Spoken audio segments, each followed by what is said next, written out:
हमने हिदायत के रास्ते खोल दिए हैं। अब ये तुम्हारा इख्तियार है कि तुम शुक्र करके शाकिर हो जाओ या इनकार करके काफिर हो जाओ। यानी खालिक़े कायनात ने दुनियाए इंसानियत को गफलत ज़दा माहौल से निकालने के लिए और गुनाहों के अज़ाब और इताब से बचाने के लिए अपनी रहमत और अपनी मग़फ़िरत का सिलसिला शुरू किया। वो कुछ इस तरह से हिदायतों का सावन बरसा कि इंसान लेता चला गया, परवरदिगार उसे देता चला गया। हकीकत हाल ये थी कि इंसान का दस्ते तलब अभी उठने भी नहीं पाया था कि अताए इलाही झूम के बरसती थी और इंसानियत के कबीले में वो इस तरह से उतरती चली जाती थी कि आदमी को ये खबर तक रह नहीं जाती थी कि वो कमाल हासिल कर रहा है। एक बात मैं अगर साफ तौर पर अर्ज करूं तो इतना कहूंगा कि शायद कहीं ना कहीं दुनियाए इंसानियत को और दुनियाए अदल इंसाफ को कहीं ना कहीं यह मालूम था कि हम अगर बहुत सी चीजें तलब भी करेंगे या हम अगर बहुत कुछ मांगे भी परवरदिगार आलम से तो हमारी तलब मिजाजे इंसानियत के मुताबिक नहीं हो सकती। जुमला अगर पहुंच गया तो बात अदा हो जाएगी। यानी कहीं ना कहीं दुनिया इंसानियत को यह यकीन कामिल था कि हम अगर बहुत कुछ मांगे भी परवरदिगार आलम से तो हमारी तलब मिजाजे इंसानियत के मुताबिक नहीं हो सकती, लेकिन वो खुदा अगर देने पे आ जाए तो उसकी अता मिजाज इंसानियत से बाहर नहीं जा सकती। भाई जाहिर सी बात है, हम अपने अख्तियार से मांगेंगे, वो अपने अख्तियार से देगा, ये तो कहना पड़ेगा। इंसान का इख्तियार और होता है, रहमान का इख्तियार और होता है। कहना पड़ेगा कि इंसान का इख्तियार और है, रहमान का इख्तियार और है। इन्ना हदना सबीला इम्मा शाकिरम व इम्मा कफूरा। हमने हिदायत की जिम्मेदारी ली है और हम ही ने हिदायत के रास्ते खोले हैं। अब ये कैसे मुमकिन है कि हिदायत की जिम्मेदारी परवरदिगार ले ले और हिदायत का ठेकेदार कोई और बन जाए? आप अगर यहीं से माहौल बना लेंगे मजलिस का, तो मैं बहुत देर तक इब्तिदाई और तमहीदी मरहले में नहीं रहूंगा। इंशाअल्लाह बहुत तेजी से और जल्दी नताइज आपके हवाले करूंगा, इसलिए कि इमाम रज़ा अलैहिस्सलातु वस्सलाम के हवाले से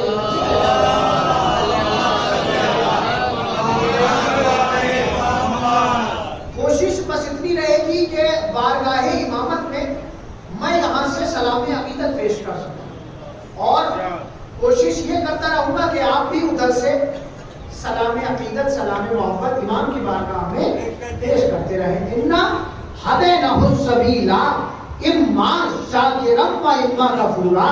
हमने हिदायत के रास्ते खोल दिए हैं, अब ये तुम्हारी जिम्मेदारी है कि तुम शुक्र करके शाकिर हो जाओ या इनकार करके काफिर हो जाओ। यानी परवरदिगार आलम ने पूरी कायनात को दुनियाए हिदायत के लिए एक पैगाम दिया कि हिदायत की जिम्मेदारी हमारी है। अब ये कैसे मुमकिन है कि हिदायत की जिम्मेदारी तो परवरदिगार ले और हादी तुम और हम बना ले? भाई ऐसा तो मुमकिन ही नहीं है। भाई जब परवरदिगार आलम ने हिदायत की जिम्मेदारी दी है तो हादी भी उधर ही से आएगा। जब हिदायत के रास्ते उधर से खोले गए हैं तो हिदायत करने वाला भी उधर से आएगा। अब लोगों ने जब हिदायत के नाम पर, बहुत मुतवज्जे रहिएगा, कायनात के अंदर सबसे बड़ा घोटाला जो हुआ है वो इस लफ्ज को लेकर हुआ है। अच्छा भाई यही कहा गया आप क्यों आए? कब हिदायत करने आए। ये रसीद बुक है, आप चंदा दीजिए, किसके नाम पर हिदायत करने आए? 10-20 आदमी, 4-5 आदमी एक गिरोह बनाकर किसी के भी दरवाजे पर पहुंच गए, जाकर दरवाजे पर दस्तक दी, क्यों आए हो? क्या हिदायत करने आए? कोई अजीब लोग, हिदायत की जिम्मेदारी अल्लाह ने ली है। आप हिदायत का एक पूरा का पूरा गिरोह तैयार करके, एक अंजुमन बनाकर, एक गिरोह बनाकर, एक डेलीगेशन बनाकर, एक वफद बनाकर आप 10-20 आदमी, 4-5 आदमी किसी के दरवाजे पर पहुंच भी गए तो क्या गारंटी है कि बाप मिल गया बेटा ना मिला, चाचा मिल गया भतीजा ना मिला, बड़ा भाई मिल गया छोटा भाई ना मिला। लेकिन जनाबे ज़ैनब की आवाज आई, मेरी कौम को दर दर पर ठोकरे खाने की जरूरत नहीं है, मजलिसें करना, दुनिया सिमट के आएगी, तुम हिदायत कर लेना।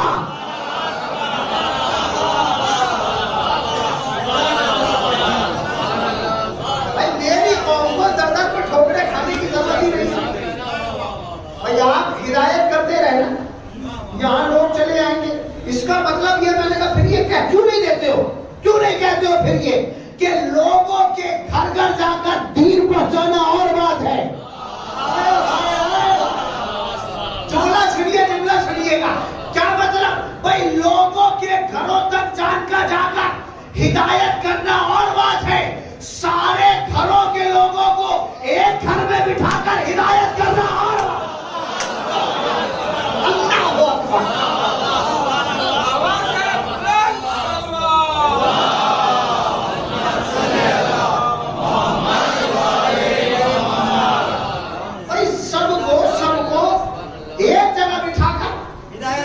हिदायत करना ये खुदा की कसम एहसान है जनाबे ज़ैनब का, एहसान है जनाबे ज़ैनब का।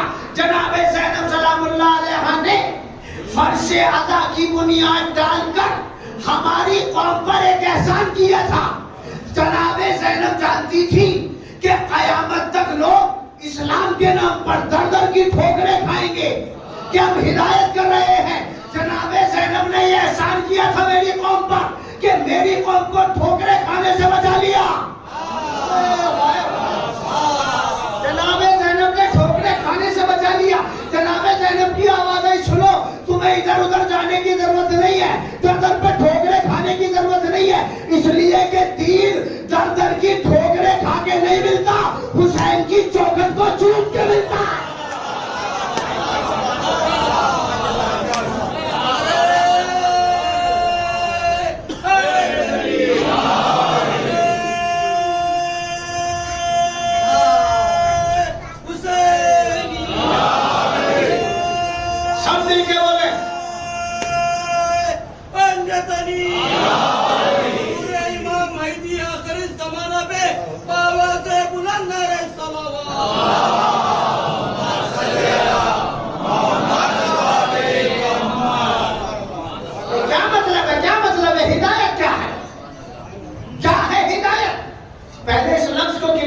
क्या है हिदायत? हिदायत के दो ही माना हैं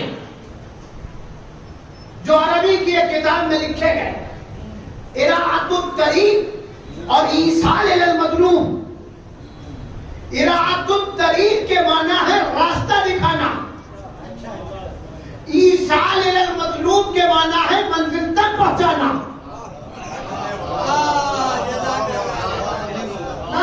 बात मुकम्मल नहीं हुई है, सुनिएगा, तवज्जो से सुनिएगा। इराअतुत तरीक के माना है रास्ता दिखाना। मैं यहाँ मछलीपट्टनम में दाखिल हुआ और मैंने दाखिल होने के बाद यहाँ किसी से सवाल किया कि वो आस्ताना कहाँ है, कि जहाँ पर मजलिस होने वाली है। उन्होंने मुझसे कहा कि ऐसे ऐसे जाइएगा, सामने आपको वो आस्ताना नजर आ जाएगा, इसे कहते हैं रास्ता दिखाना। फिर मैंने किसी दूसरे आदमी से सवाल किया कि वो आस्ताना कहाँ है जहाँ मजलिस होने वाली है। उसने मेरा हाथ पकड़ा और यहाँ सामने बारगाह के दरवाजे पे लाके खड़ा कर दिया। इसे कहते हैं मंजिल तक पहुंचाना। अब मैं आपसे सवाल करता हूँ कि मछलीपट्टनम जैसे शहर मेरे लिए अनजान शहर में न जाने किस गली के किस मोड़ पर भटकने के इम्कान पैदा हो जाते अगर मंजिल तक पहुंचाने वाला ना मिलता। किस मोड़ पर भटकने के इम्कान पैदा हो जाते अगर मंजिल तक पहुंचाने वाला न मिलता। सुनिएगा, अल्लाह ने हिदायत के नाम पर दोनों तरीके पूरे कर दिए। कुरान की शक्ल में रास्ता दिखा दिया, अहले बैत की शक्ल में मंजिल तक पहुंचा दिया।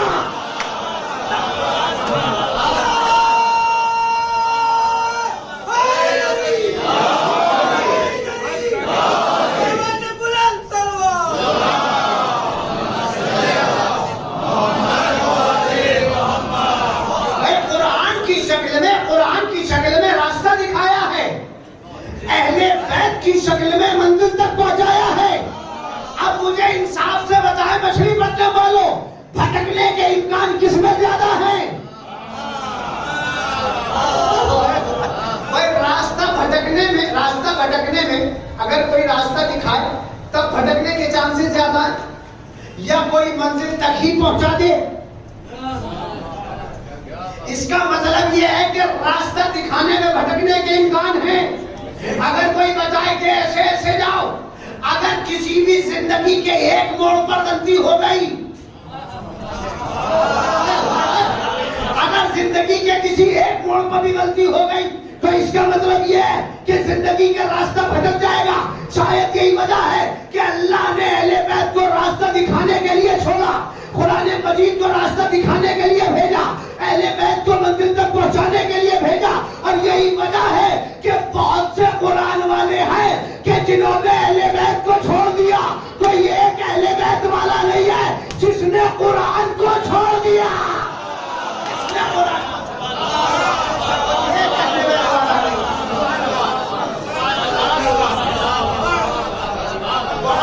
बहुत से कुरान वाले आपको मिलेंगे कि जिन्होंने अहले बैत को छोड़ा, लेकिन कोई एक अहले बैत वाला ऐसा नहीं मिलेगा कि जिसने कुरान को छोड़ दिया हो।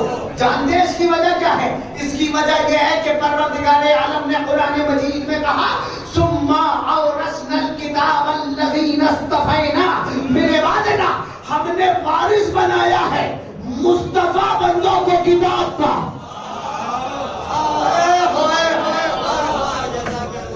हमने वारिस बनाया है किसे?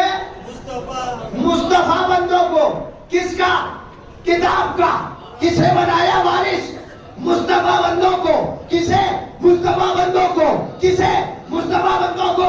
आपने गौर ही नहीं किया, कुरान मजीद में परवरदिगार आलम इस आयत के जरिए बताना यह चाहता है कि कायनात में सिर्फ एक मुस्तफा नहीं है।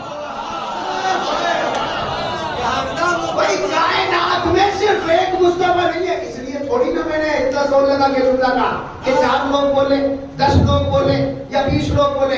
भाई सबके सब मिल के बोले। अगर अभी जो बाहर लोग तशरीफ रखते हैं, मैं उनसे गुजारिश करता हूँ, अभी अंदर इमाम बारगाह में फरशादा हुआ, अभी जगह बाकी है। अगर आप आ सकते हैं तो आप आ जाए और थोड़ा सा करीब आ जाए ताकि पीछे से आने वाले को जगह मिल जाए।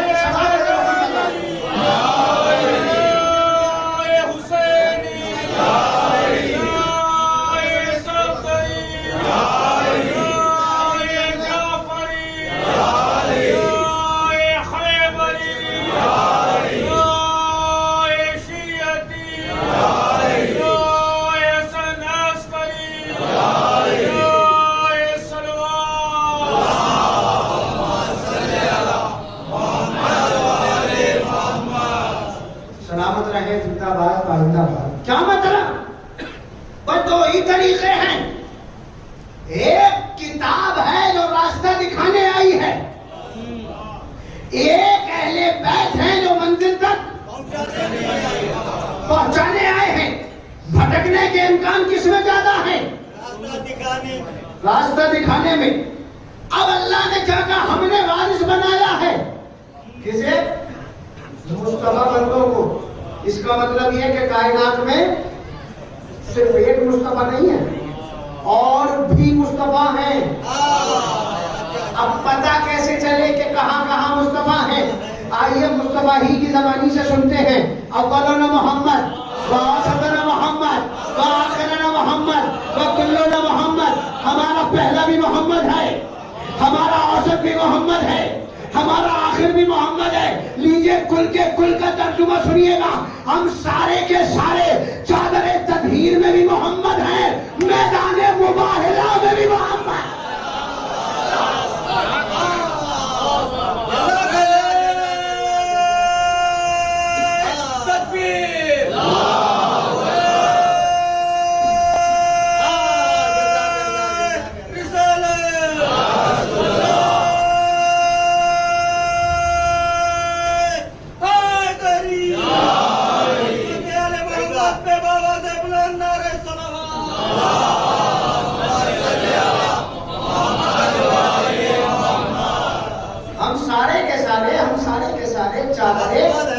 तदहीर में भी मोहम्मद है, मैदाने मुबाहिला में भी मोहम्मद है।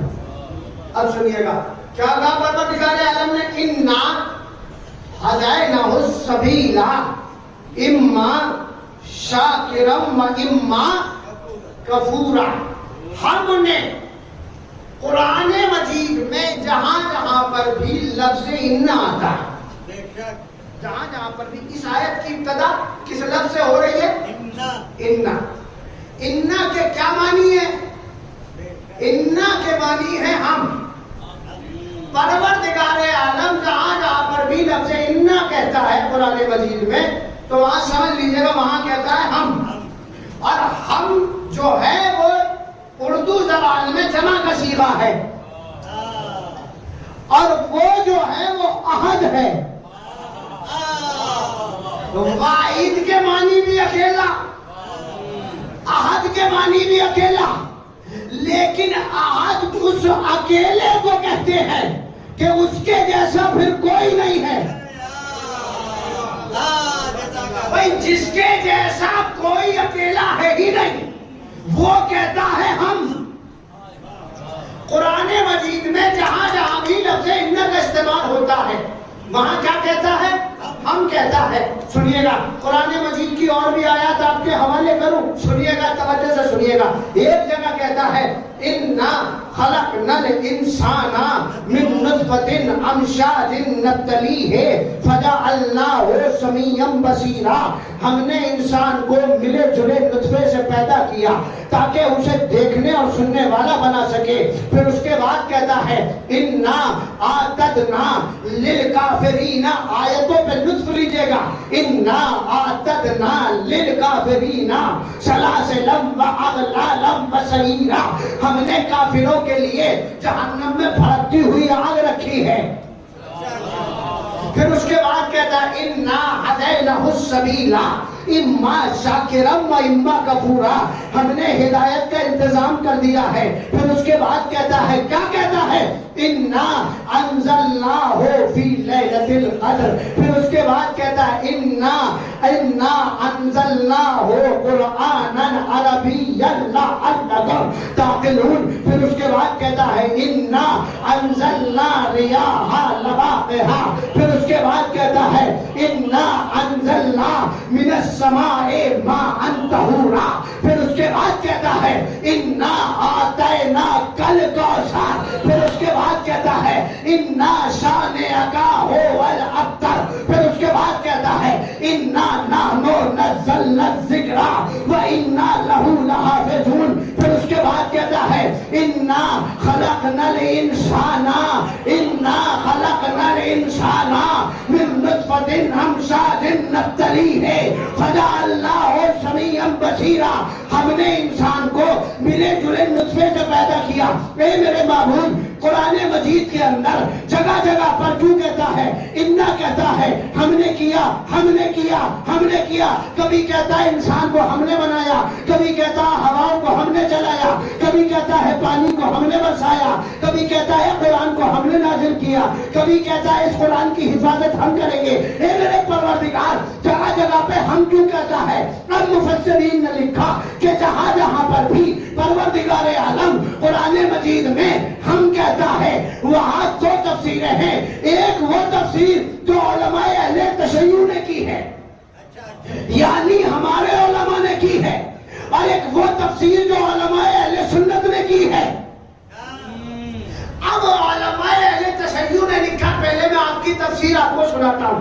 उलमाए अहले तशय्युअ ने लिखा कि परवरदिगार आलम जहां जहां पर भी लफ्ज़ इन्ना रखता है, वहां परवरदिगार आलम के साथ उसके मुस्तफा बंदे शरीक होते हैं।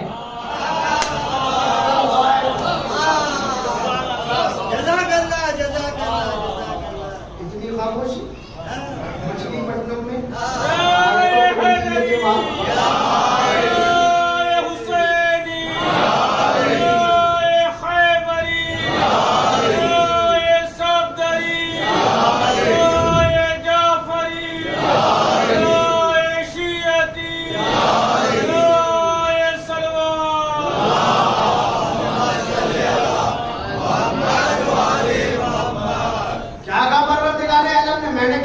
आयात आपके सामने रखी। अब इन आयात का नतीजा सुन लीजिएगा और इसी पर मजलिस की बुनियाद है। सुनिएगा क्या कहा परवरदिगार आलम ने। उलमाए अहले तशय्युअ ने लिखा कि जहां जहां पर भी परवरदिगार आलम लफ्ज़ इन्ना रखता है, वहां उसके साथ उसके मुस्तफा बंदे शरीक होते हैं।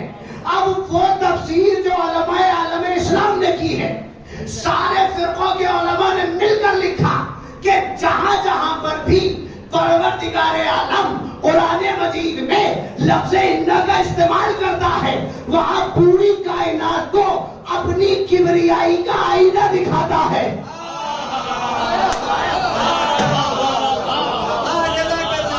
पूरी किबरियाई को अपनी, पूरी कायनात को अपनी किबरियाई का आईना दिखाता है। क्या कहता है परवरदिगार? परवरदिगार पूरी कायनात को अपनी किबरियाई का आईना दिखाता है, और आईना दिखाकर ये चैलेंज करता है, या तो तुम भी ऐसा करके दिखाओ, या हम कर रहे हैं हमें रोक के दिखाओ।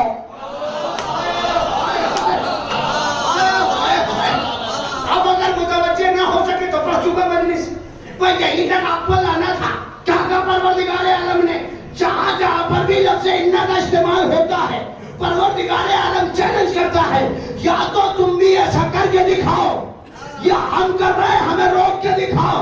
यानी परवरदिगार आलम चैलेंज करता है। चैलेंज दो तरह के चैलेंज होते हैं, या तो पॉजिटिव चैलेंज या नेगेटिव चैलेंज, या तो मुस्बत चैलेंज या मंफी चैलेंज, या तो सकारात्मक चैलेंज या नकारात्मक चैलेंज। या तो ऐसा करके दिखाओ या हम करेंगे, हमें रोक के दिखाओ। अब आयत पढ़ता हूं, परवरदिगार आलम कहता है इन्ना खलकनल इंसाना मिन नुत्फतिन अमशाजिन नब्तलीह फजअलनाहु समीअन बसीरा। हमने इंसान को मिले जुले नुत्फे से पैदा किया।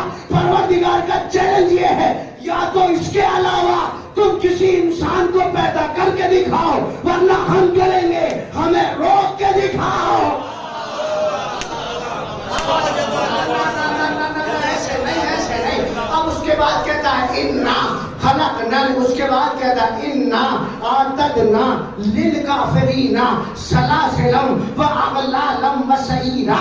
हमने काफिरों के लिए जहन्नम में भड़कती हुई आग रखी है। परवरदिगार का चैलेंज ये है, भाई जहां जहां भी लफ्ज़ इन्ना से आयत की इब्तिदा हो रही है, वहां परवरदिगार का चैलेंज होता है। इस आयत की भी इब्तिदा इन्ना से है। परवरदिगार का चैलेंज ये है कि हमने काफिरों के लिए भड़कती हुई आग रखी है। परवरदिगार का चैलेंज ये है, या तो किसी काफिर को जहन्नम से बचा के दिखाओ,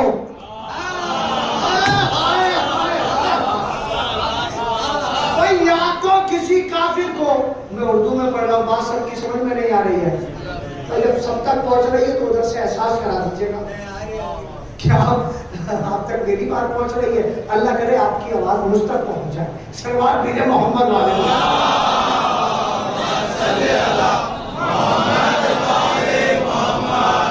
क्या कहा परवरदिगार आलम ने? परवरदिगार आलम ने कहा हमने काफिरों के लिए भड़कती हुई आग रखी है जहन्नम में, या तो किसी काफिर को जहन्नम से बचा के दिखाओ, वरना भाई दो ही तो चैलेंज है, या तो करके दिखाओ या रोक के दिखाओ, या तो करके या रोक के दिखाओ।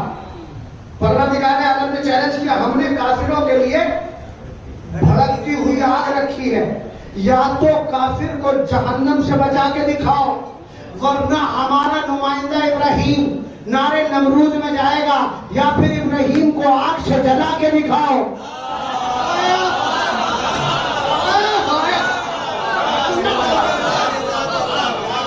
भैया तो काफिर को बचा के दिखाओ या इब्राहिम को जला के दिखाओ। ना तुम जला सकते हो, भाई ना तुम जला सकते हो, ना तुम बचा सकते हो। नतीजा आपके हवाले करूं, इन्ना आतैना, ये तो सबके याद होगा, सुना इन्ना आतै, देखिए मैं मात्रा चाहता हूं, मेरा मिजाज ही है। इन्ना आतैना कल कौशल, लफ्ज़ इन्ना क्या है? चैलेंज। जहां जहां पर भी परवरदिगार आलम लफ्ज़ इन्ना का इस्तेमाल करता है, वहां पूरी कायनात को ये चैलेंज करता है, या तो तुम भी ऐसा करके दिखाओ, या हम कर रहे हैं, हमें रोक के दिखाओ।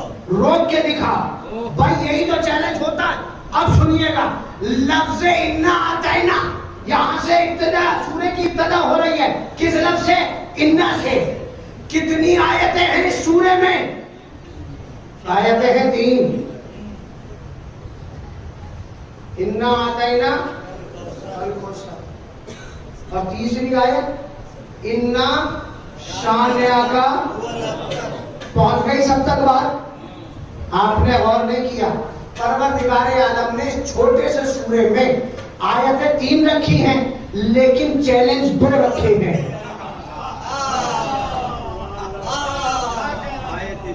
आयतें 3, चैलेंज 2। सवाल यह है, ये सूरह कब नाजिल हुआ?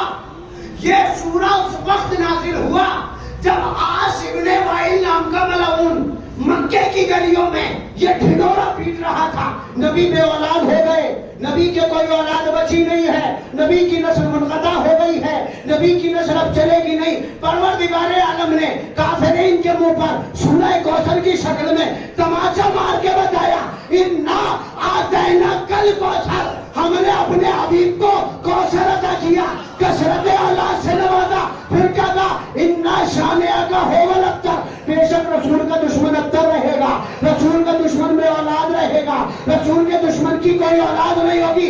नतीजा सुनिएगा, परवरदिगार का चैलेंज ये है, या तो रसूल की औलाद को मिटा के दिखाओ या दुश्मन रसूल को औलाद दे के दिखाओ।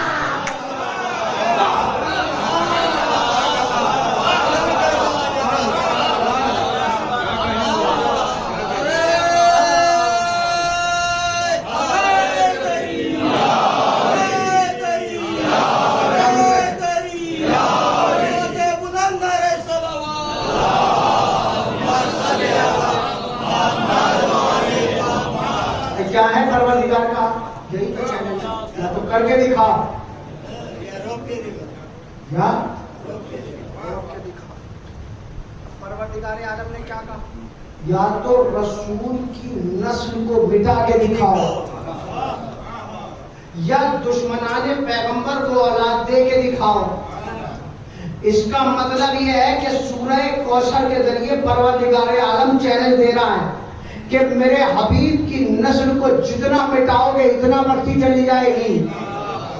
शायद यही वजह है कि हमें पाकिस्तान में मारा गया, लेबनान में मारा गया, अफगानिस्तान में मारा गया, नाइजीरिया में मारा गया, इराक में मारा गया, सीरिया में मारा गया।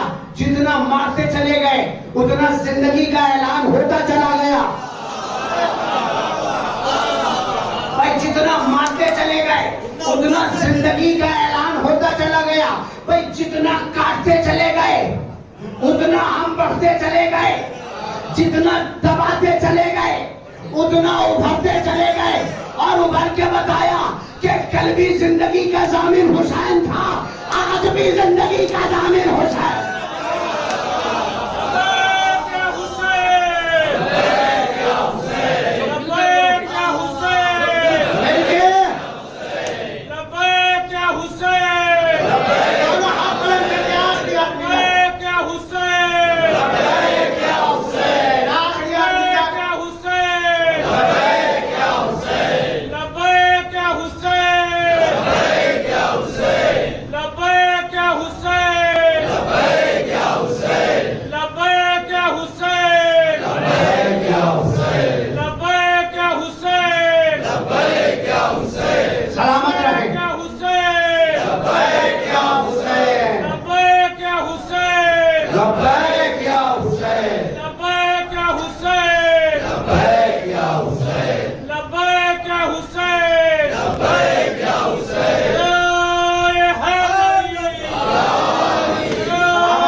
जितना मिटाते चले गए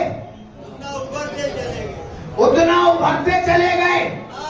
अब दूसरा जुमला सुनिएगा, क्या कहा परवरदिगार आलम ने कि हमारे जो रसूल का दुश्मन है वे औलाद रहेगा, अब्तर रहेगा, उसकी नस्ल चलेगी ही नहीं।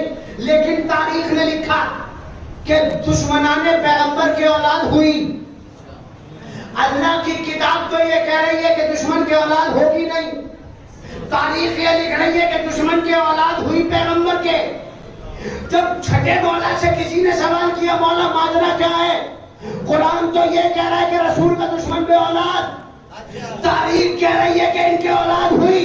मौला ने मुस्कुरा के जवाब दिया, तुम्हें घबराने की जरूरत ही नहीं है, तो इतना समझ लो माजरा ये है कि इनके यहाँ औलादें होती तो है लेकिन वो होती किसी और की है, मशहूर इनके नाम से हो जाती है।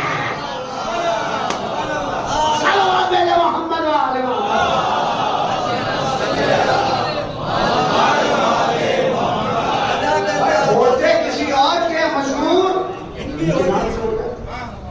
जब कुरान ने ये कह दिया कि दुश्मन जो है पैगंबर का वो अख्तर रहेगा, तो अब ये कैसे मुमकिन है कि जिसको कुरान मजीद कहते हैं, अब वो कैसे मुमकिन है कि उसके खिलाफ परवरदिगार मशीयत फिर उसे औलाद दे? ये तो मुमकिन नहीं। लेकिन इस मुश्किल सवाल को इमाम ही और मासूम ही और हुज्जत खुदा ही हल कर सकती है। सुनिएगा, फिर आता हूं आयत की तरफ। क्या कहा? इन्ना अंज़लनाहु फी लैलतिल क़द्र, हमने इस कुरान मजीद को शबे कद्र में नाजिल किया। लफ्ज़ इन्ना से आया शुरू हो रही है। परवरदिगार का चैलेंज ये है, या तो तुम भी कोई ऐसी किताब ला के दिखाओ,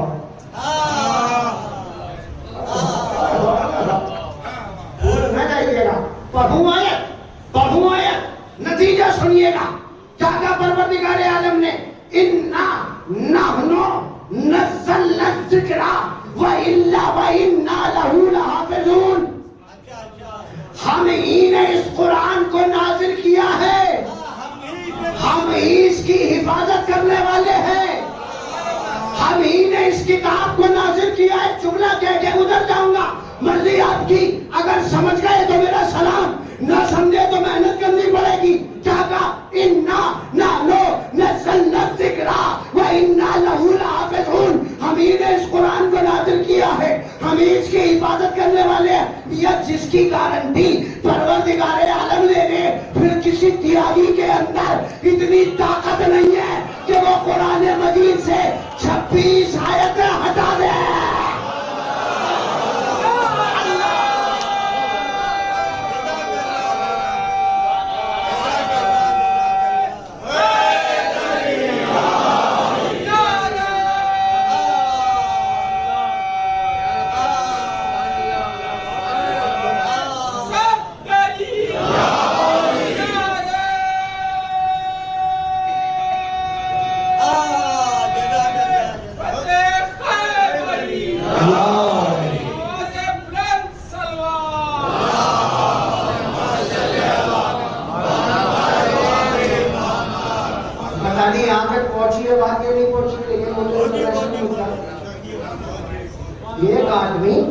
एक आदमी शीयत के गिरोह से निकल गया, कुरान मजीद की 26 आयतों लेके सुप्रीम कोर्ट पहुंचा और उसने ऐलान किया कि मैं सुप्रीम कोर्ट में जाऊंगा इन आयतों को लेकर। तो कुरान मजीद में जो ये आयत है, ये गैर इस्लामी जो लोग हैं उनको, उनके लिए, मुसलमानों को आतंकवाद की दावत देती है। वो इस नजरिए के साथ 26 आयतें लेकर निकला। मेरी कौम परेशान, अब क्या होगा? पर 26 आयतें लेकर जा रहा है सुप्रीम कोर्ट में, अब क्या होगा? मैंने कहा मेरी कौम को घबराने की जरूरत ही नहीं है, परेशान होने की जरूरत ही नहीं है। मियां 26 आयतें तो छोड़ो, इससे कहो कि ये 26 नुक्ते हटा दे। जाग के सुनिएगा, ऐसे नहीं। इससे कहो कि 26 नुक्ते हटा दे। ये 26 छोड़ो, एक नुक्ता हटा दे।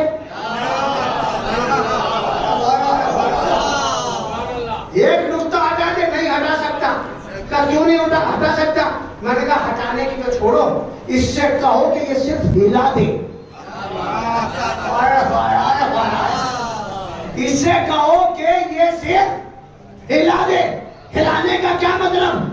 कोई यहां से उठा के यहां लगा दे, यहां से उठा के यहां लगा दे। क्या नहीं लगा सकता? मैंने कहा क्यों नहीं लगा सकता? क्या इसकी 2 वजह है। एक वजह तो यह है कि कुरान ने गारंटी ली है, ला याती इल बातिल मिन बैना यदैहि व मिन खल्फिहिम। बातिल न कुरान में आगे से दाखिल हो सकता है, न कुरान में पीछे से दाखिल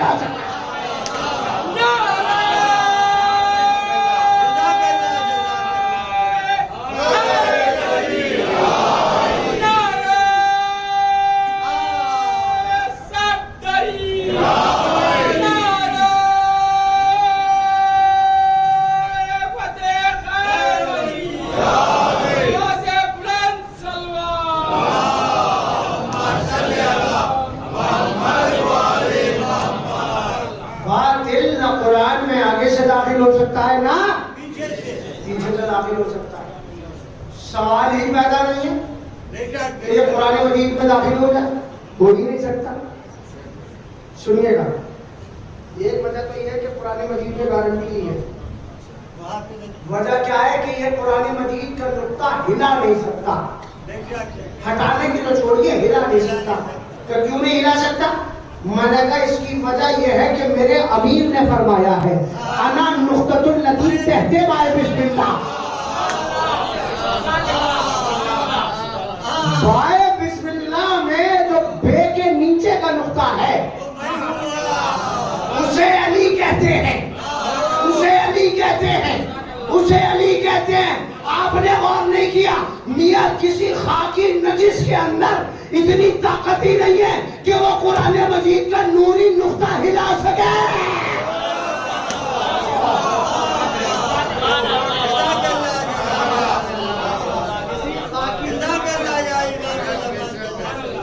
किसी खाकी नजिस के अंदर इतनी ताकत ही नहीं है कि वो कुरान मजीद का नूरी नुक्ता हिला सके। हटाने की तो छोड़िए, हिला नहीं सकता, बिल्कुल नहीं हिला सकता। लेकिन मेरा सवाल ये है, आखिरी फर्द तक तवज्जो, मजलिस से पैगाम लेके जाइएगा, खुदा की कसम, इसकी बिल्कुल तोहफा लेके जाइएगा। इसकी वजह क्या है कि शिया घराने में पैदा होने वाला इंसान निकल के काफिर क्यों हुआ? कभी आपने सोचा और किया कि भाई शिया घराने में पैदा होने वाला, शिया नहीं बल्कि इसके नाम के आगे एक लफ्ज था, हाँ, जो पता देता है कि ये सादात है। ऐसा क्या हुआ कि ये काफिर हो गया, इसने अपने कुफ्र का ऐलान किया, और हद तो ये हो गई कि कभी कुरान के खिलाफ बोला, कभी वारिस कुरान के खिलाफ बोला। नतीजा सुन लीजिएगा, पैगाम ले जाइएगा। वजह क्या है कि कभी कुरान के खिलाफ बोला, कभी वारिस कुरान के खिलाफ बोला। सुनिए, इसकी वजह यह है कि ये इस कांड से पहले, इस सारे के सारे प्रोग्राम से पहले, ये शिया वक्फ बोर्ड ऑफ उत्तर प्रदेश का चेयरमैन था। सुनिए, वजह बता रहा हूं कि ये काफिर क्यों हुआ। ये शिया वक्फ बोर्ड का चेयरमैन था, यानी के माले इमाम के ऊपर बैठा था। इसने किया ये कि इसने चेयरमैन होने के बाद माले इमाम खाया, वक्फ इमाम खा लिया, पर जैसे ही माले इमाम इसके शिकम में गया, ये काफिर हो गया।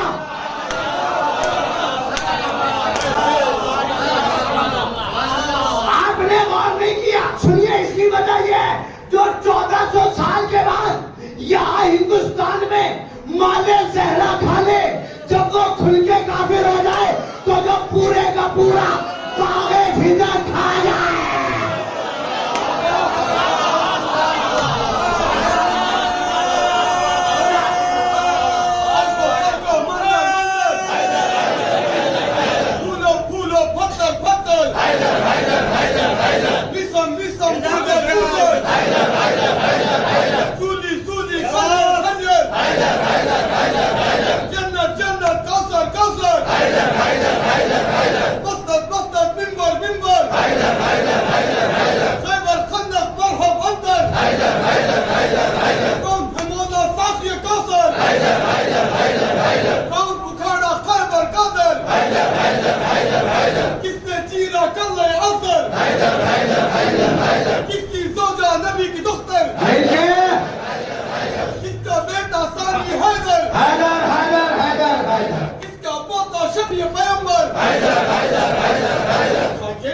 मुर्गा बोले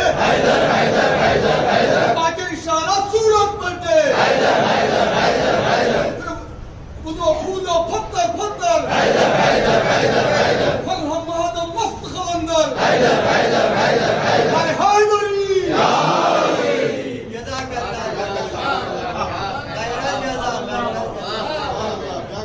अगर 1400 साल के बाद यहां हिंदुस्तान में मौले जहरा खा ले, इमाम से मंसूब प्रॉपर्टी खा ले, जब वो खुल के काफिर हो जाए, जब वो खुल के काफिर हो जाए, जब वो खुल के काफिर हो जाए, तो जब पूरे का पूरा बागे फिलक खा ले। अब लोगों ने कहना शुरू कर दिया कि जनाबे सैयदा दरबार में फिरक लेने गई थी, खजूरों का बाग लेने गई थी, खजूरों के दरख्त लेने गई थी। सुनिएगा, फातिमा दरबार में फिरक लेने नहीं गई थी। एक झूठा था जो तख्त पर सिद्दीक बना बैठा था, उसकी सिदाकत को उसके चेहरे से हटाने गई थी, बताने गई थी जो फातिमा का माल खा ले वो काफिर होता है, सिद्दीक नहीं होता।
प्रॉपर्टी खा ले,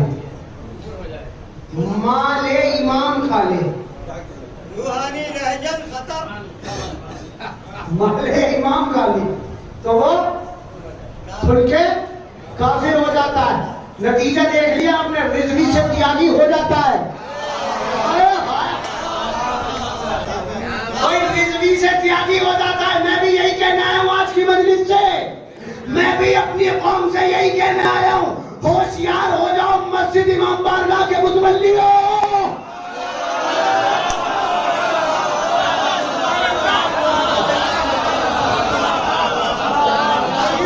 होशियार हो जाओ, होशियार हो जाओ मस्जिद इमाम बारगाह के मुतवल्लियों। गलती से भी 1 रुपया शिकम में न पहुंच जाए, अपना नतीजा पता चल गया है, न जाने कौन किस लम्हे में अचानक से त्यागी बन जाए।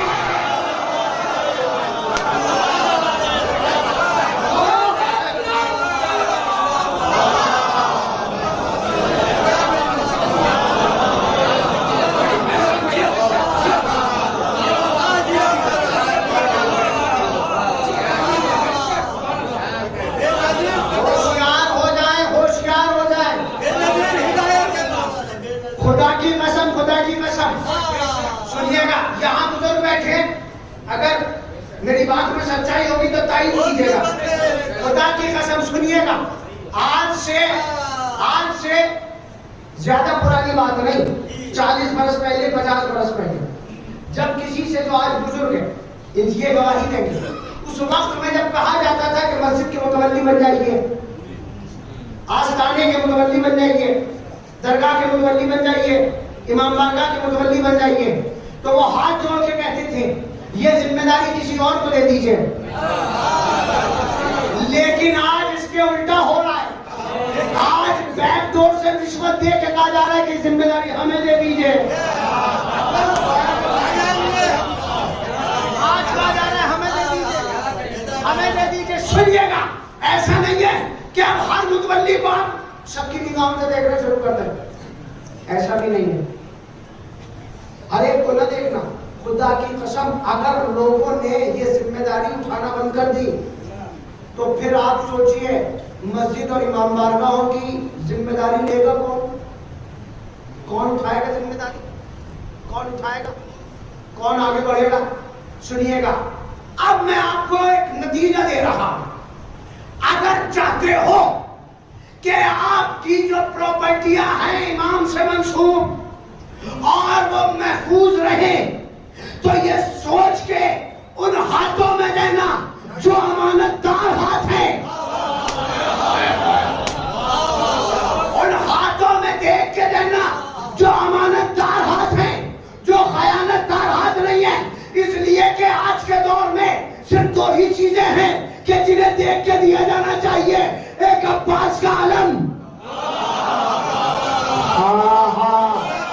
एक अब्बास का आलम, और दूसरे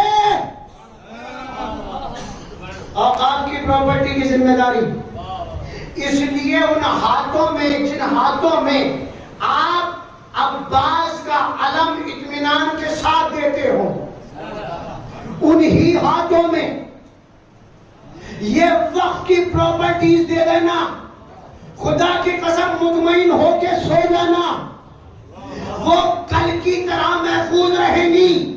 इसलिए कि अब्बास का अलम जब देना तो पहले देख लेना कि वफादार के हाथ में दे रहे हो या दीन के गद्दार के हाथ में दे रहे हो।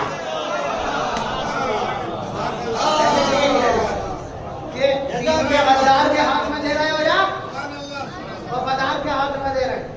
अब अगर अब्बास का आलम ही किसी गद्दार के हाथ में दे दिया तो पहले तो सवाल यह होगा कि आपने ऐसे शख्स को दिया क्यों? अगर किसी वफादार के हाथ में दिया है तो फिर मुतमईन होकर दे दीजिएगा। खुदा की कसम मुतमईन होकर दे दीजिएगा, कोई नुकसान नहीं हो सकता। इसलिए कि जिसमें वफादारी होती है उसमें गैरत भी होती है, उसमें गैरत भी होती है। और गैरतदार कभी भी खयानत नहीं करता है। क्या फलसफा! गैरतदार कभी भी खयानत नहीं करता। मुतमईन होके दे दीजिएगा। सुनिएगा, बात आ गई यहां तक। अब किधर जाओगे, क्या करो? चैलेंज याद है? क्या चैलेंज है? या तो करके दिखाओ या रोक के दिखाओ। मेरे अल्लाह, क्या ये चैलेंज सिर्फ तू ही करता है? क्या तेरे अलावा कोई और भी है इस कायनात में? क्यों नहीं? क्यों नहीं? कहां है? सुनो, हमने अपनी जात और सिफात के मजहर बनाकर कुछ नुमाइंदे इस कायनात में भेजे हैं। भाई उन्हें देखते चले जाओ, हम समझ में आते चले जाएंगे। नहीं, बात समझ में नहीं आई?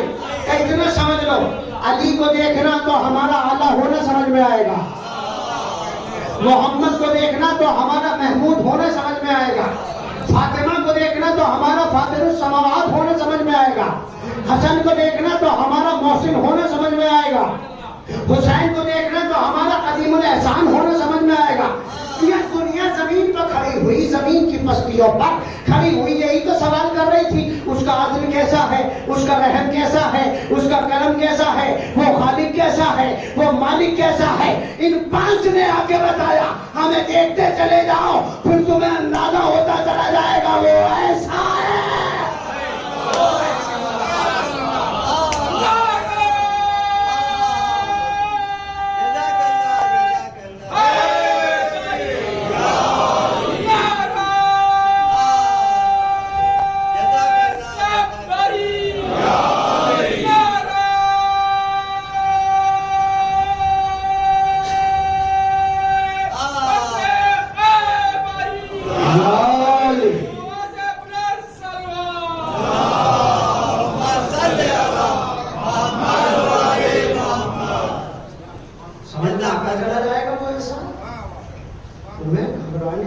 परेशान होने की जरूरत नहीं है। हम भेज रहे हैं अपनी सिफात के मजहर बनाकर। अब सुनिएगा, क्या है? या तो करके दिखाओ या रोक के दिखाओ, सलामत रहे। ये तो कुरान का और परवरदिगार का चैलेंज है। अब वो चैलेंज मैं आपको दिखा रहा हूं जो उसकी सिफात के मजहर बन के आया। और उन्होंने चैलेंज किया। अब देखता हूं कितनी जल्दी आप करते हैं और कितनी जल्दी मैं करता हूं। तकरीबन 55 मिनट मुझे हो चुके हैं। अब सुनिएगा, अगर आप चाहते हैं कि ताखीर हो तो बहुत आहिस्ता से सुनिएगा।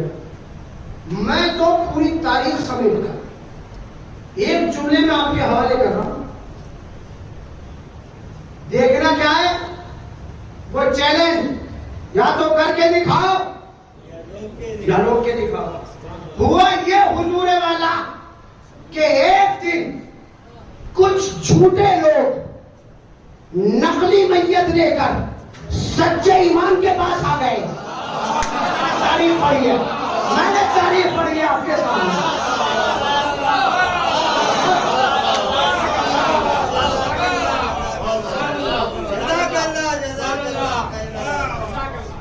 हुआ क्या, एक दिन झूठे लोग, एक दिन कुछ झूठे लोग नकली मैयत लेकर सच्चे, आपने गौर नहीं किया, कॉम्बिनेशन बनता है नीचे, झूठे लोग नकली मैयत सच्चा इमाम।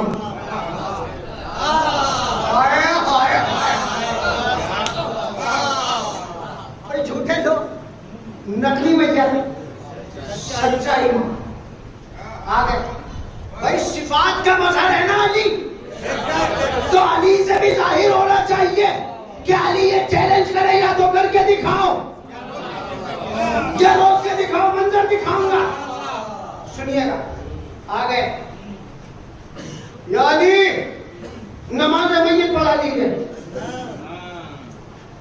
ठीक है, रखो, जितनी मेहनत मुझे करनी थी मैं कर चुका। अब बिल्कुल आहिस्ता से पढ़ूंगा, यहां से जिम्मेदारी आपकी बढ़ा रहा हूं कि आप कितनी जल्दी समझ लेते हैं। या अली नमाज मैयत पढ़ाइए। तो ठीक है, पढ़ा दे। पहले एक बात तो बताओ कि क्या तुम्हें कोई और नहीं मिला नमाज जनाजा पढ़ाने वाला? भाई यहां जो लेकर आए हो, क्या कोई और नहीं मिला? भाई मैं आपको ये मुर्दे वाला वाकया नहीं सुना रहा हूं, ये तो सबको याद है। मैं आपको नतीजे तक पहुंचा रहा हूं, या तो करके दिखाओ या रोक के दिखाओ। अली की जात से साबित होगा। क्या कहा? या तो करके दिखाओ या रोक के दिखाओ। अली ने कहा कोई और नहीं मिला नमाज मैयत पढ़ाने वाला, क्यों लाया यहाँ पर? कहा नहीं अली, आप इनके पास लाए। उनके पास लेके गए थे, उन्होंने पढ़ा ही नहीं। उनके पास लेकर गए थे, उन्होंने नमाज मैयत पढ़ा ही नहीं। तो अली मुस्कुराए और मुस्कुरा के जुमला कहा, फिर उनसे कहलवा क्यों नहीं लेते हो? जब उनसे मैयत नहीं संभाली जा रही है तो वो शरीयत किस तरह से संभाल पाएंगे?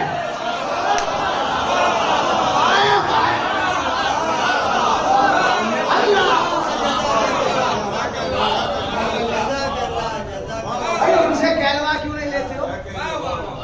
जब उनसे मैयत नहीं संभाली जा रही है, शरीयत क्या संभालेंगे? क्या नहीं आली बस ले आप पढ़ा दीजिए नमाज में। तो ठीक है, रख दिया गया। नहीं अभी नहीं, अली है। अली मैयत को देख के कहा पहले ये बताओ कि इस मैयत का वारिस कौन है? मजलिस होनी है इस लफ्ज़ में। देख कर कहा मैयत का वारिस कौन है? अली मैयत का वारिस तो नहीं है, लेकिन वारिसा है। तो वो कहा है, तो वो सामने खड़ी है झाड़ियों में। कब बुलाओ इधर? उसे बुलाया गया, वो सामने आ गई। कहा तू कौन है? कहा मैं इसकी माँ हूं। जो सामने ये लेटा हुआ है, मैं इसकी माँ हूं। अली ने पलट के कहा अगर तू कहे तो नमाज जनाजा पढ़ा। अली पढ़ा दीजिए। अगर तू कहे तो नमाज मैयत पढ़ा दूं, तो यानी पढ़ा दीजिए। उसके बाद तीसरी मर्तबा अली ने इकरार किया, अरे मैं ये कह रहा हूं कि नमाज मैयत पढ़ा दूं, तो यानी पढ़ा दीजिए। आपने गौर नहीं किया, अली ने पूछा कि इस मैयत का वारिस कौन है? अली भी जानते थे कि इस मैयत की वारिसा है, सामने इसकी मां जो खड़ी है, लेकिन अली ने पूछा क्यों? अली ने पूछ के बता दिया, गम्बख्त कहीं के यहीं पर समझ जाते, अब भी नहीं समझे। अरे जब एक मैयत की वारिस एक औरत हो सकती है, तो फातिमा मोहम्मद की जागीर की वारिस क्यों नहीं हो सकती है?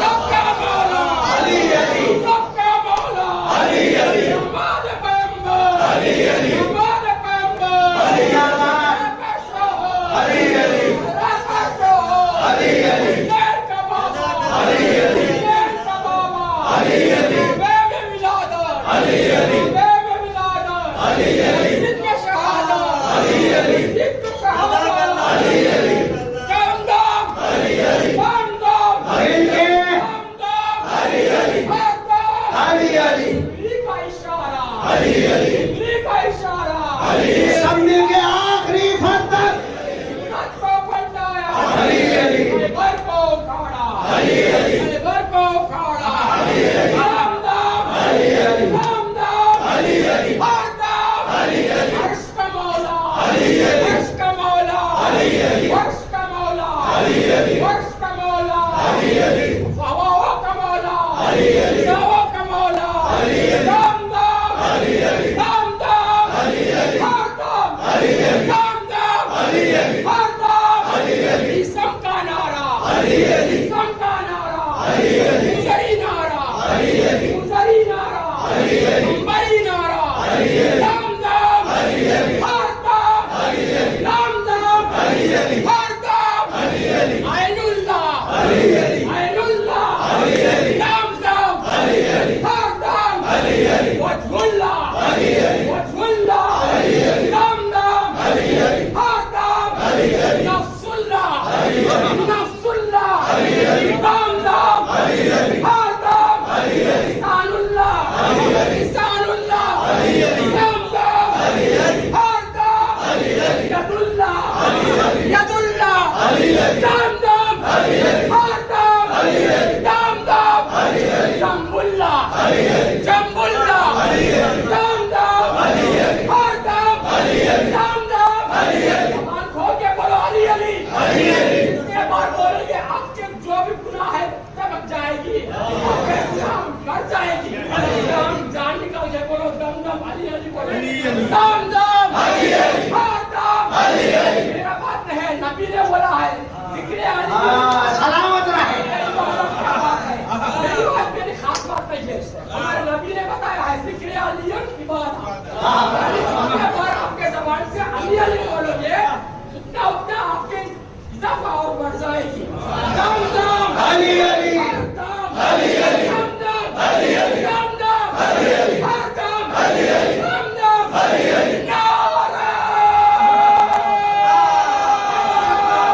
मिलके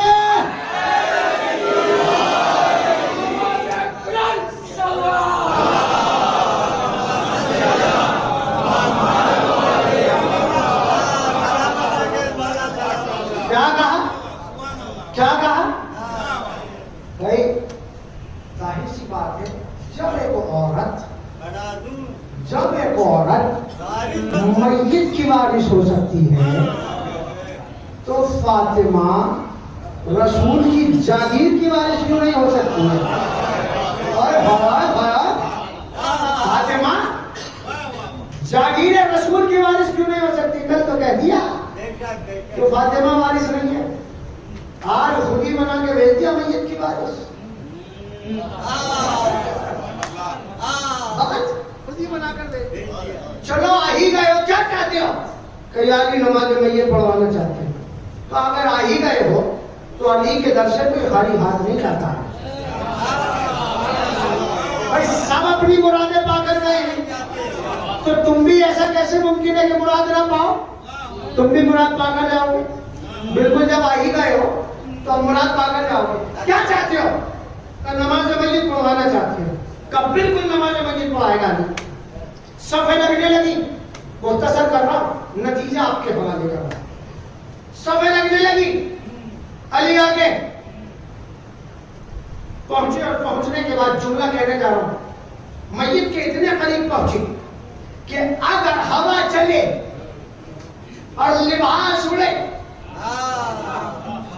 तो मय्यत से मस हो जाए, इतना करीब पहुंचे अली। अब पहुंचने के बाद जुमला कहने जा रहा हूं। इख्तियार कुन ने अपने हाथों को हरकत दी, इख्तियार कुन ने अपने हाथों को हरकत दी। अली के हाथ यहां तक पहुंचे और अब नियत की नमाज मय्यत पढ़ता हूं इस मय्यत पर।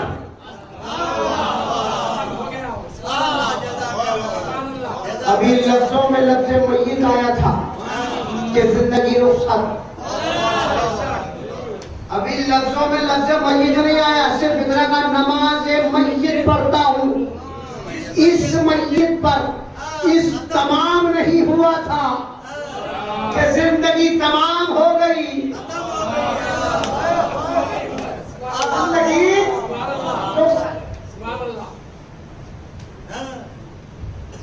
अली ने नमाज पढ़ाना शुरू कर दी।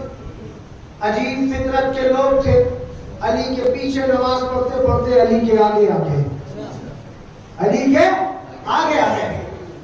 हजरत अली ने देखा एक जुमला कहा, भाई तुम्हें बड़ी आदत है नमाज हालत नमाज में छोड़ने की। अब पता नहीं कौन समझा है कौन नहीं समझा। भाई तुम्हें बड़ी आदत है नमाज हालत नमाज में छोड़ने की। कहते अली वो तो कल रसूल का मामला था, ढोल ताशे की आवाज सुन के भाग गए थे। आज वसीय रसूल का मामला है, आज सामने आए। अच्छा आए तो बताओ क्यों नमाज छोड़कर आए? या अली आप ये बताइए कि आप नमाज किसकी पढ़ा रहे हैं? अली ने कहा ये मुर्दा है। तो मुर्दा है? कहा ये जिंदा। अली ने कहा ये मुर्दा है। ये अली जिंदा है। अली ने कहा ये मुर्दा है। उसने कहा अली जिंदा है। अली ने कहा मुर्दा है। मैं लफ्जों की तकरार इसलिए कर रहा हूँ ताकि समाज बेदार हो जाए। अब जुमला कहने जा रहा हूँ स्लिप ना हो जाए। क्या कहा या अली ये जिंदा है, अली ने कहा ये मुर्दा है। या अली ये जिंदा है, अली ने कहा ये मुर्दा है। या अली ये जिंदा है, अली ने कहा मुर्दा है। वह इख्तियार कुन के माथे पर शिकन आई। अली ने पलट के जुमला का शन पर्दा हटा के देख, वो है जो तू कह रहा है या वो है जो मैं कह रहा हूं।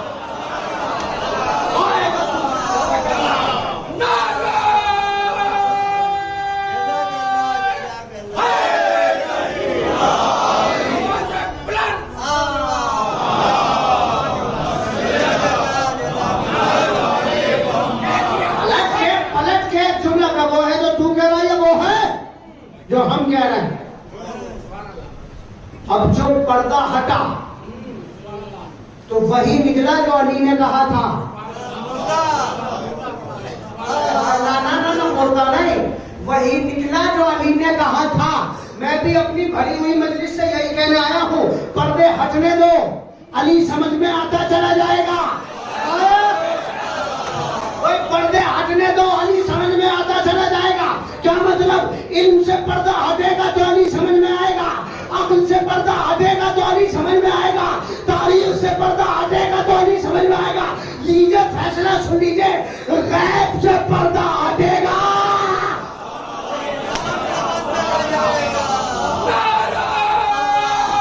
जिंदाबाद।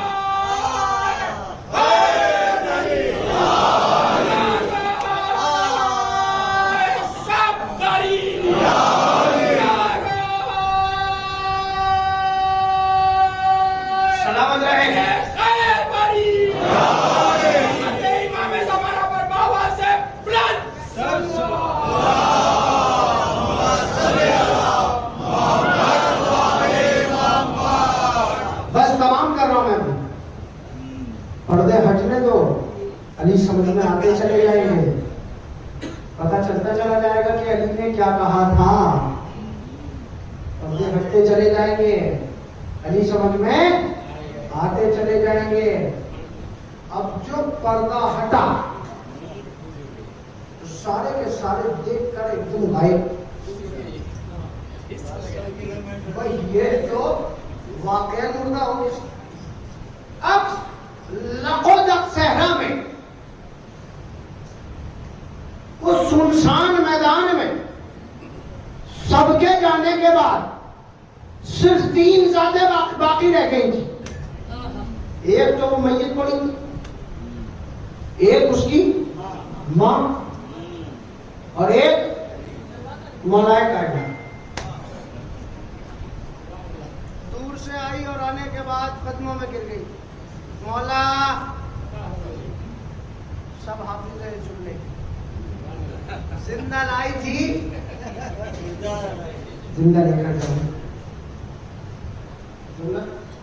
मौला ने उठा के जुमला कहा, अच्छा एक बात बता, तो ये बता कि जब ये सब लोग चले गए तो तू क्यों नहीं गई?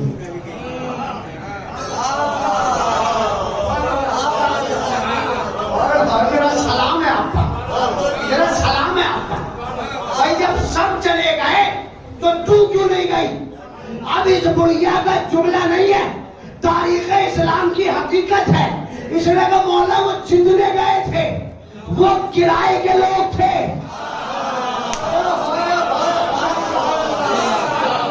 वो जितने गए थे वो किराए के लोग थे। मौला ने पलट के कहा तू क्यों नहीं गई? इसने पलट के कहा मौला जिसका मैयत से रिश्ता होता है वो मैयत को छोड़ के नहीं जाता।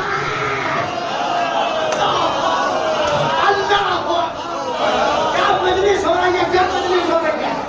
जिसका मैयत से रिश्ता होता है वो मैयत को छोड़ के नहीं जाता है। इसने पलट के अली से कहा मौला फिर आप क्यों नहीं गए? अली ने मुस्कुरा के जवाब दिया तुझे पता नहीं है, अली मैयतें छोड़ के जाने का आदी नहीं है।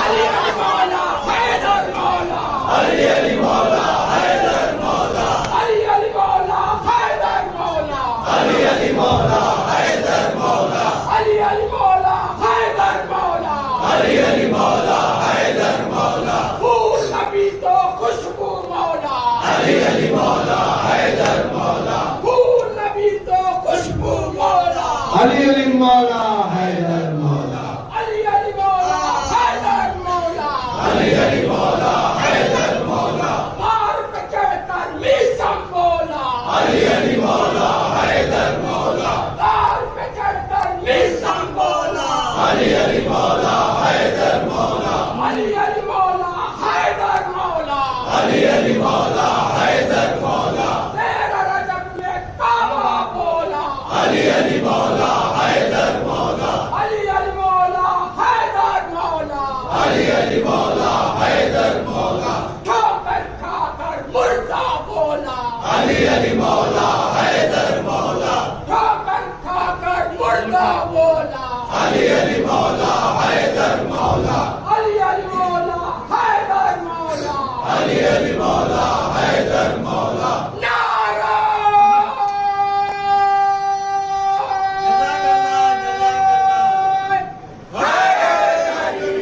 आवाज़े बुलंद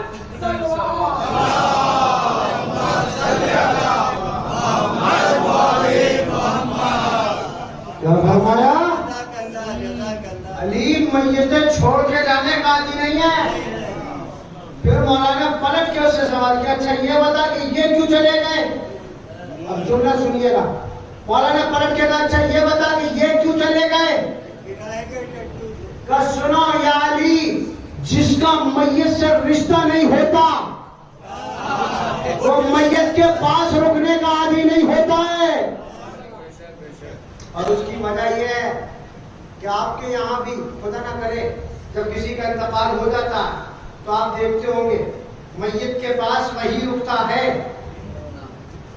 कि जिसका रिश्ता होता है। और जो दूसरी अक़वाम से लोग आते हैं वो आते हैं सिर्फ इतनी देर के लिए कि वो अपनी शक्ल दिखाए और दिखा के वापस चले जाए।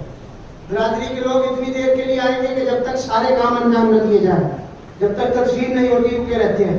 लेकिन घर वाला इंतकाल होने से लेकर और आखिरी वक्त तक साथ रहता है। इसका मतलब ये होता है कि जिसका रिश्ता जितना करीबी होता है जितना करीब होता है, जिसका रिश्ता जितना करीब होता है वो उतना ही करीब रहता है, मरने के बाद भी और जिंदगी में भी। शायद यही वजह है कि पूरी जिंदगी देख लीजिए, अल्लाह ने जिस नबी का साया नहीं बनाया था, अली उसका साया बन के साथ रहे। जिस नबी का अल्लाह ने साया नहीं बनाया था, अली उसका साया बन के साथ रहे।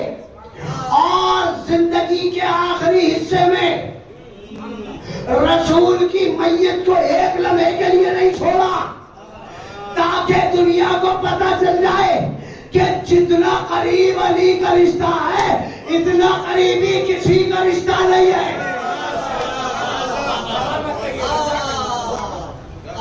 अब आ गई कदमों में गिर गई, जिंदा लाई थी, जिंदा लेकर जाऊंगी तो ठीक है, बिल्कुल बिल्कुल जिंदा लेकर जाना, लेकिन पहले ये बता के लेकर क्यों आई थी? मौला आई नहीं थी, भेजी गई थी।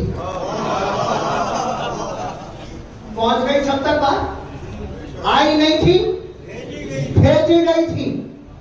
अली ने बस देख अब मंजर बदल रहा है, ये लगी ठोकर, वो उठा मुर्दा, ठोकर लगी, मुर्दा खड़ा हो गया।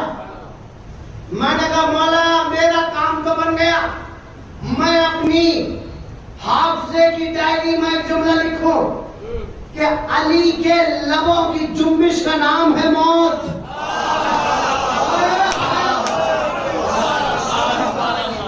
और अली के कदमों की ठोकर का नाम है जिंदगी। कहीं गलत लिख रहे हो, गलत लिख रहे हो। ना कहीं लफ्जों की जुम्बिश है, न कहीं कदमों की ठोकर। मौला फिर लिखूं तो क्या लिखूं? का इतना समझ गौर नहीं किया तुमने? ये देख के ये कब तक मुर्दा पड़ा रहा और ये कब जिंदा हुआ? मैंने कहा मौला नहीं समझा। कर सुन, जब तक इसकी माँ के दिल में मेरे लिए बुग़्ज़ था,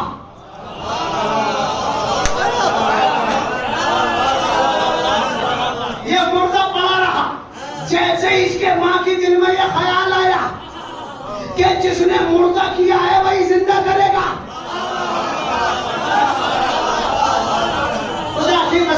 जिसने मुर्दा किया है वही जिंदा करेगा, मैंने ठोकर लगाई, ये जिंदा हो गया। अगर लिखना है तो ये लिखो कि बुग़्ज़ अली को मौत कहते हैं, इश्क़ अली को जिंदगी कहते हैं।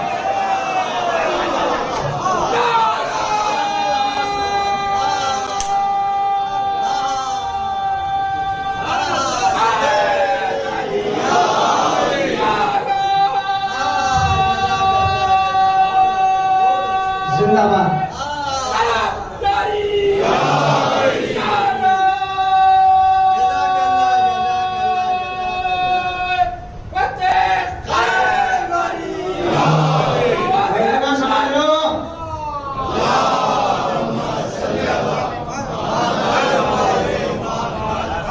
इतना समझ लो कि बुग़्ज़ अली का नाम है मौत, इश्क़ अली का नाम है। लेकिन पूरा वाक़या देख लीजिए मौला, एक बात समझ में नहीं आई, जब इसे मुर्दा किया था तो फिर जिंदा क्यों किया? और अगर इसे वापस जिंदा ही करना था तो फिर मुर्दा क्यों किया? अच्छा, याद है? याद तो करके दिखाओ या रोक के दिखाओ। मौला जिंदा करना था तो मुर्दा क्यों किया? मुर्दा करना था तो जिंदा क्यों किया? अली ने अपने होठों पर मुस्कुराहट सजाकर एक जुमला कहा, ये जो लोग आए थे ना किराए की फौज, ये उन्होंने भेजा था। अली ने इन्हीं लोगों के जरिए उन तक पैगाम भेजा है कि अली इरादा है, परवरदिगार है। अली का चैलेंज ये है, या तो तुम भी किसी मुर्दा को जिंदा करके दिखाओ, वरना अली कर रहा है, तुम हमें रोक के दिखाओ।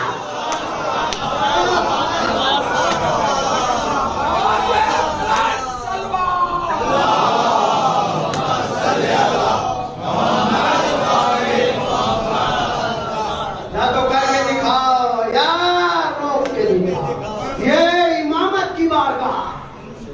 इमामत की बारगाह, जिस इमाम की बारगाह में बैठे इमाम ज़ामिन, इमाम सामिन, इमाम रज़ा। जानते हैं जब घर से कोई मुसाफिर निकलता तो उसके बाजू पर इमाम ज़ामिन बांधा जाता है। वो किसका होता है? इमाम रज़ा अलैहिस्सलाम। ये मेरे भी बांधा गया है, जो मंसूब है इमाम रज़ा अलैहिस्सलाम से।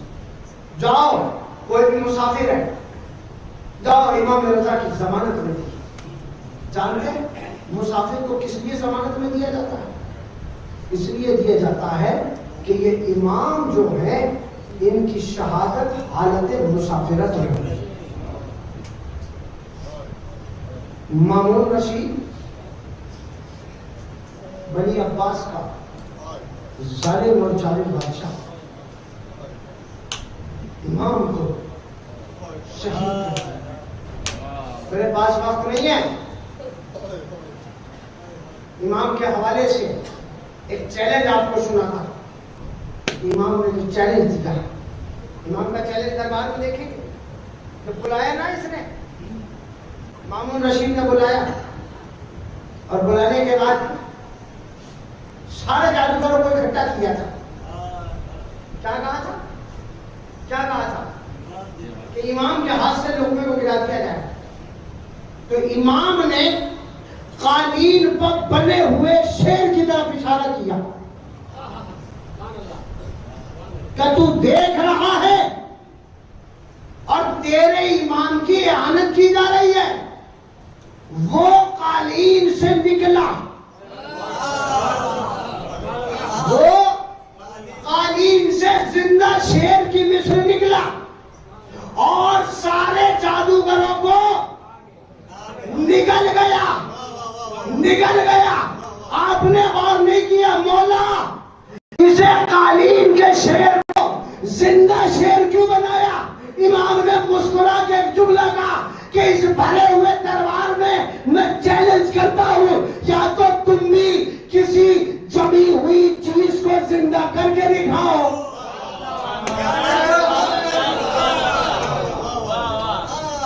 ये आप कर रहे हैं, ये हम ही कर सकते हैं, ये हमारा घराना ही कर सकता है, ये हमारा खानदान ही कर सकता है। इसलिए कि परवरदिगार आलम ने सारे कमालात का मजहर बनाकर हमें इस कायनात में भेजा। कायनात में सिफाते किबरियाई के मजहर बन के हम आए। ये रात, जिस रात में आप बैठे हैं, ये मजलूमी की रात है, ये गिरिए की रात है, ये रोने की शब है। रोना और पुरसा देना जनाब सैयदा को और इमाम ज़माना को, दोनों जातों को पुरसा देना। जानते इसलिए कि ये वो इमाम है कि जिसकी शहादत वतन से बहुत दूर हुई है। अजर बहुत दूर हुई है। जब आप अल्लाह करे सबको खुदा जियारत पर लेके जाए, सबको जियारत नसीब करे, लेकिन जब आप जियारत पर जाएंगे तो आप जियारत पर जाने के बाद आप गौर कीजिएगा। जब आप नजफ में जाएंगे ना, नजफ में, तो आपको शाने हैदर कर्रार नजर आएगी। जब आप करबला में जाएंगे तो आपको इमाम हुसैन की मजलूमी इमाम की जरी पर नजर आएगी। जब आप बारगाहे हजरत अब्बास में सलाम करने जाएंगे, करबला में जरी है अब्बास पे आपको रौब जलाल नजर आएगा। जब आप काज़मीन में जाएंगे ना, तो आपको वहां इमाम मूसा काज़िम की वो सिफत नजर आएगी, वो सिफत नजर आएगी कि जिसे इमाम गुस्से को पी जाने वाला। हाँ, इमाम की सिफत है इमाम मूसा काज़िम। काज़िम उसे कहा जाता है कि जो गुस्से को पी जाए। आपको इमाम की वो करीमाना सिफत नजर आएगी। लेकिन जब आप ईरान में जाएंगे, मशहद जाएंगे, तो तो आपको इमाम अली रजा का रोजा दिखेगा। खुदा की कसम फख्र से उस वक्त सीना चौड़ा हो जाता है। मैं उसका गुलाम हूं कि जितना इतना बड़ा जिसका दरबार है, कायनात में इतना बड़ा दरबार किसी और का नहीं है। खुदा की कसम, वो सोने की गुंबदें, वो चांदी की सीढ़ियां, वो जगमगाता हुआ इमाम रजा का दरबार, इमाम की वो शाहाना रोजे पे सारी की सारी वो रौनकें नजर आती हैं कि जिससे महसूस होता है कि ये किसी बादशाह का दयार है। लेकिन अज़ादार का सीना उस वक्त फट जाता है जब वो इमाम के दरबार में पहुंचता है। सारी रौनकें देखने के बाद जब वो ज़ियारत की किताब अपने हाथ में लेता है तो एक जुमला पढ़ता है, अस्सलामु अलैका या गरीब अल-ग़रबा।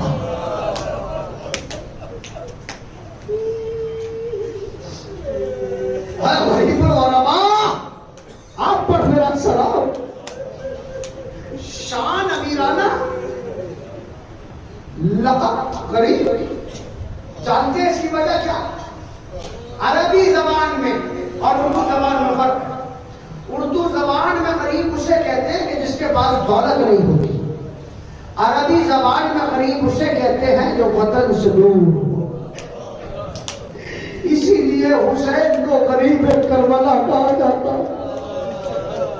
इसीलिए हुसैन, माशाअल्लाह, अगर कोई कहे कि हुसैन गरीब थे और वो कहे कि हुसैन दौलत के तौर पर गरीब थे तो बिल्कुल ना मानिएगा। इसलिए कि हुसैन गरीब नहीं थे, हुसैन ने करबला जाकर खरीदी है। अगर गरीब होते तो करबला की जमीन खरीदते नहीं। इमाम हुसैन ने करबला खरीदी। गरीब उसे कहते हैं जो हालत मुसाफिरत व शहीद हो। गरीबुल ग़ुरबा, ये गरीब इमाम है जिसका आप आज रात में आज शब्द में ताबूत उठाएंगे। हाँ सुनिएगा, जानते हैं आप अज़ादारी कर रहे हैं, ये अज़ा का जमाना, आप अज़ादारी कर रहे हैं। इमाम रज़ा अलैहिस्सलाम ने अज़ादारी का इतना बड़ा एहतमाम किया, इतना बड़ा एहतमाम किया।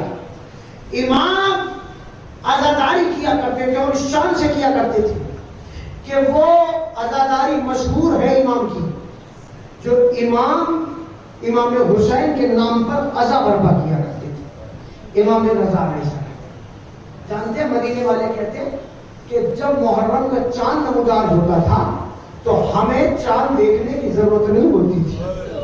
इमाम रज़ा के घर से आवाज बुलंद होने लगती थी, हम समझ जाया करते थे कि मुहर्रम का चांद नमूदार हो गया। जानते हैं कितना एहतमाम करते थे? इमाम रज़ा इतना एहतमाम किया करते थे कि जिस जगह पर आप आके फर्शे अज़ा पर बैठा करते थे, पहले उस जगह को बोसा दिया करते थे और जब वहां से उठा करते थे तो फिर उसे बोसा दे के उठा करते थे। किसी ने सवाल किया, मौला इतना एहतराम क्यों करते हैं? मौला ने पलट के कहा, जो मेरी आंखें देखती है वो तुम्हारी आंखें नहीं देखती। अरे तुझे क्या मालूम, इस फर्शे अज़ा पे मेरी दादी फातिमा मेरे आका को रोने के लिए, मेरे जद को रोने के लिए मेरी दादी तशरीफ लाती है। देवल को बुलाया करते थे। देवल क्या कोई मर्सिया का है?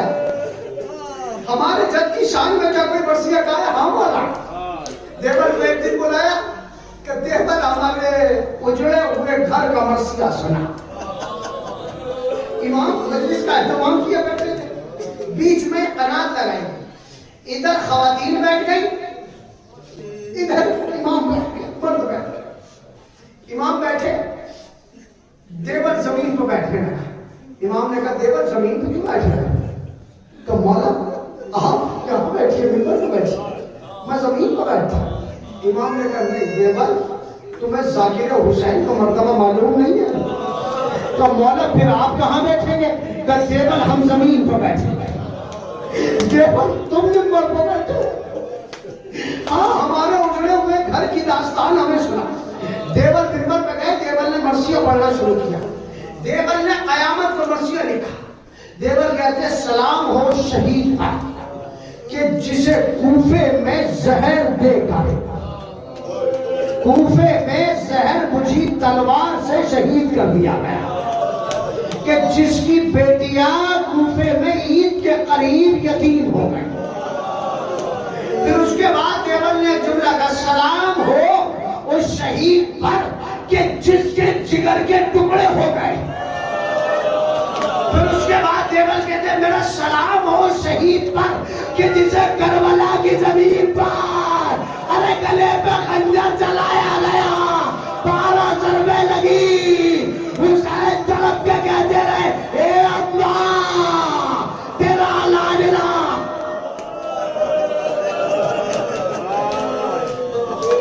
फिर उसके बाद देवल कहते मेरा सलाम हो उस शहीद पर, मेरा सलाम हो शहीद पर कि जो करबला से लेकर शाम तक जंजीरों में जकड़ा हुआ है। फिर उसके बाद देवर कहते मेरा सलाम हो उस इमाम पर कि जो बहुत ही कमसिनी में जिसने कैद खाने में जिंदगी गुजारी।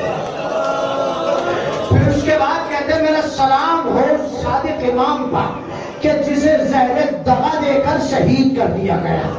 फिर उसके बाद देवर कहते मेरा सलाम हो बगदाद के उस कैदी पर कि जिसके हाथ और पांव का गोश्त जंजीरें खा गई थी। ये कह के देवर खामोश हो गए, मजलिस में कोहराम होने लगा। इमाम रजा ने कहा देवर आगे क्यों नहीं बढ़ते? देवर ने कहा मौला मुझे नहीं मालूम आगे क्या हुआ। तो इमाम खड़े हुए अपनी जेब से पर्ची निकाली, का देवर इस मरसिये में शेर का इजाफा और कर ले। जानते वो शेर क्या था? इमाम ने देवल को वो शेर दिया। शेर का मफहूम ये था मेरा सलाम हो ज़हरा के उस गरीब बेटे पर कि जिसे अनकरीब सरजमीने तूस पर जहर दिया जाएगा, जो हालत गुर्बत में सरजमीने तूस पर शहीद होगा। देवल ने शेर पढ़ा, शेर पढ़ने के बाद हाथों को जोड़ दिया। मौला मैं ये जानता था कि मैं ज़हरा के घराने से बड़ी मोहब्बत रखता हूँ। मौला मुझे मालूम है कि किस इमाम के साथ कहाँ पे क्या हुआ, लेकिन मौला ये कौन सी इमाम है? ये ज़हरा का कौन सा बेटा है कि जिसे सरजमीने तूस पे ज़हरे दगा दे के मारा जाएगा? मौला मुझे नहीं मालूम। पर इमाम रेजा की आंखों में आंसू आ गए। इमाम ने अपने गरीबान को चाक किया और एक जुमला का देवल वो ज़हरा का लाल तेरे सामने खड़ा है। अरे वो मैं रजा हो कि जिसे सरजमीने तूस पर जहर दिया जाएगा। ये देवल मुझे जहर दिया जाएगा। देवल ने शेर पढ़ा मेरा सलाम हो ज़हरा के उस बेटे पर कि जिसे तूस की जमीन पर जहर दिया जाएगा, जिसे तूस की जमीन पर जहर दिया जाएगा। देवर ने दूसरी मर्तबा ये शेर पढ़ा। एक कनीज पर्दे के पीछे से आई और आके एक जुमला कहने लगी देवर खामोश हो जा। का क्या हुआ? का जब से तूने ये शेर पढ़ा है अरे अली रजा की बहनें गश खा रही है, कभी मासूमा उनको गश आता है, कभी दूसरी बहनें गश खा के गिरती है।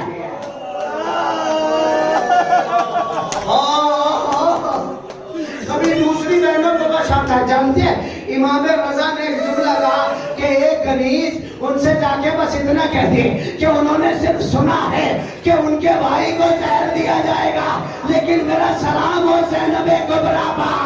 अरे 70 कदम की दूरी से देखती रही, भाई के गले पे खंजर चलता रहा, कहती रही है शेर मेरे भाई को न मार। मेरी माँ ने चक्किया पीस पीस के बाला।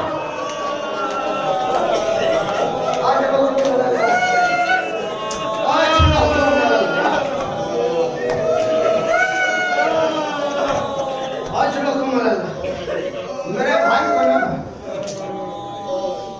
जानते कितना गरीब इमाम है। इतना गरीब था। सुनिएगा, एक बहन है जो भाई से मिलने मदीने से मशहद के लिए चली, लेकिन जब शहर आबाद है, जब उस मकाम पर पहुंची ना तो खबर मिली कि भाई को जहर देके शहीद कर दिया गया।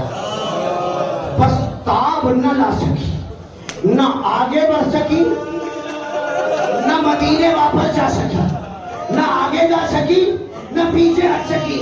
लेकिन मेरा सलाम हो ज़ैनब कुबरा पर। अरे हुसैन और अब्बास जैसे भाई करबला में शहीद हो गए, लेकिन करबला से शाम जा। अरे जनाबे ज़ैनब हालत कैद में शाम तक पहुंची। सलाम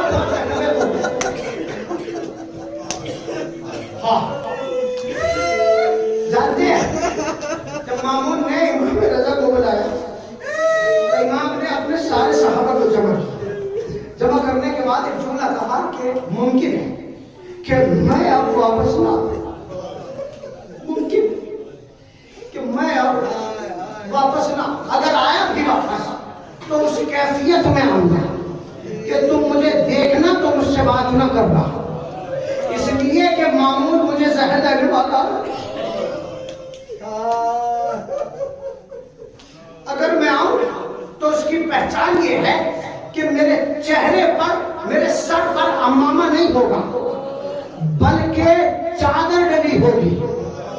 जब तुम देखो कि मेरे सर पर अम्मामा नहीं है, चादर है, तो तुम समझ जाना कि तुम्हारे इमाम को जहर दे दिया गया। फिर उसके बाद सारे सहाबा को जमा किया और जमा करने के बाद एक जुमला कहा, तुम ये कोशिश भी ना करना कि मुझे गुस्ल को फन दो।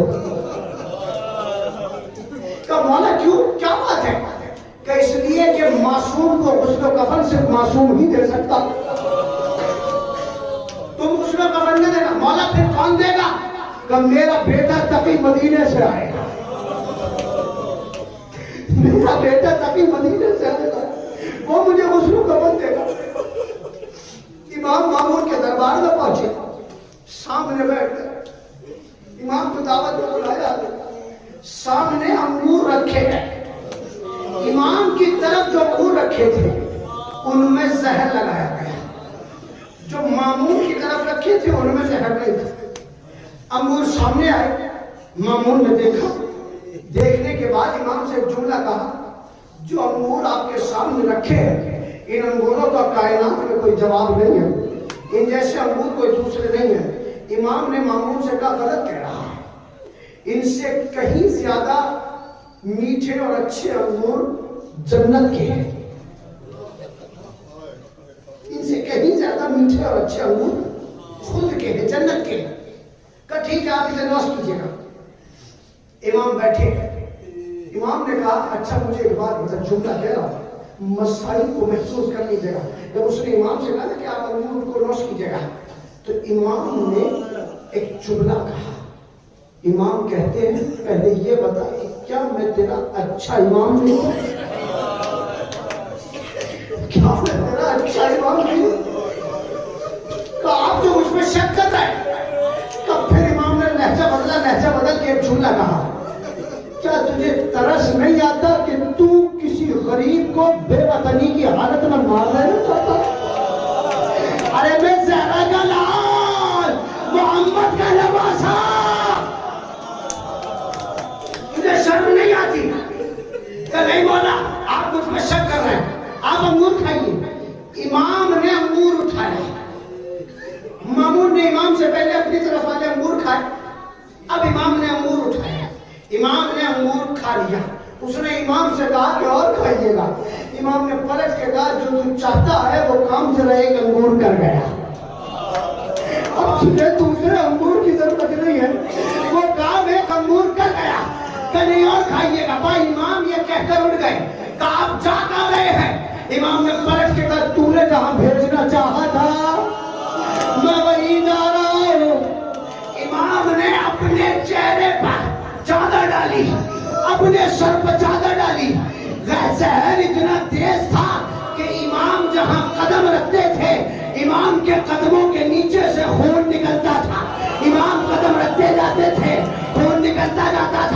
इमाम किसी कैफियत में, इसी कैफियत में अपने उस हुजरे तक पहुंचे, मकाम तक पहुंचे। सहाबी ने दरवाजा खोला, इमाम की कैफियत को देखा, इमाम की वसीयत याद आ गई, बोलना नहीं। इमाम अपने हुजरे में पहुंचे, सुबह दिया चलने लगी, तेज हवाएं चलने लगी। सहाबी ने सारे दरवाजे बंद कर दिए, सारी खिड़कियों को लगा दिया। इमाम हुजरे में चले गए, क्या देखा कि किसी ने दरवाजे पर दखल बात किया है।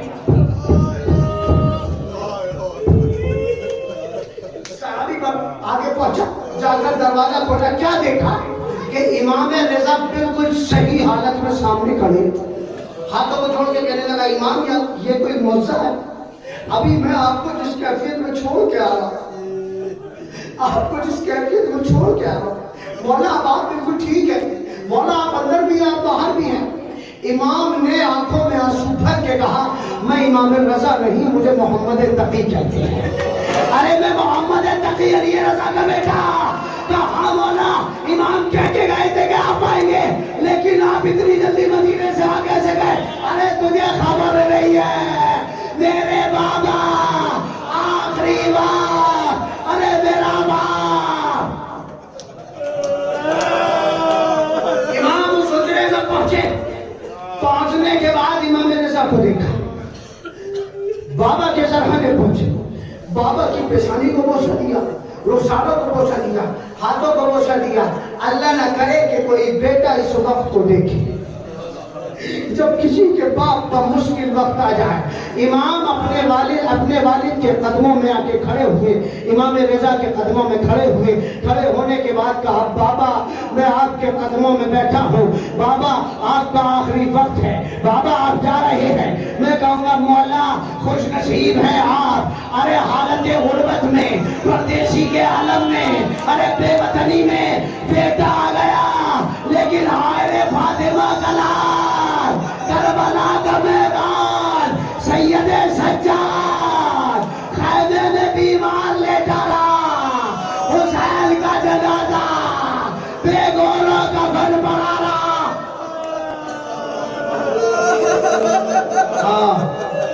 इमाम तकी अलैहिस्सलाम ने गुस्ल भी दिया बाबा को, कफन भी दिया, गुस्ल भी दिया, कफन भी दिया।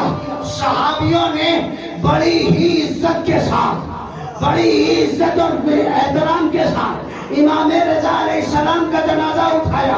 बेवतनी के आलम में भी इमाम का जनाजा उठा, लेकिन मुझे वो वक्त याद आ गया, हाय आलम गुर्बत में इमाम रजा का जनाजा उठा तो सही, लेकिन हाय रे फातिमा का लाल, करबला का मैदान, घोड़ों की टापे, हुसैन का जनाजा, अरे घोड़े इधर से गुजर गए, उधर के घोड़े इधर से गुजर गए, गरीबे ज़हरा पामाल हो गया। तब इमाम रजा का जमाना, इमाम रजा का जनाजा जब कब्र में उतारा जाने लगा, तो इमाम मोहम्मद तकी ने दोनों हाथों को बुलंद कर दिया, ए मेरे बाबा को लाने वालों, ये अमानत मेरे हवाले कर दो। लेकिन हाय रे सैयदे सज्जाद, बाप के मैयत को करबला की जमीन पर बैठकर इकट्ठा कर रहा था, हुसैन का लाशा पामाल हो गया।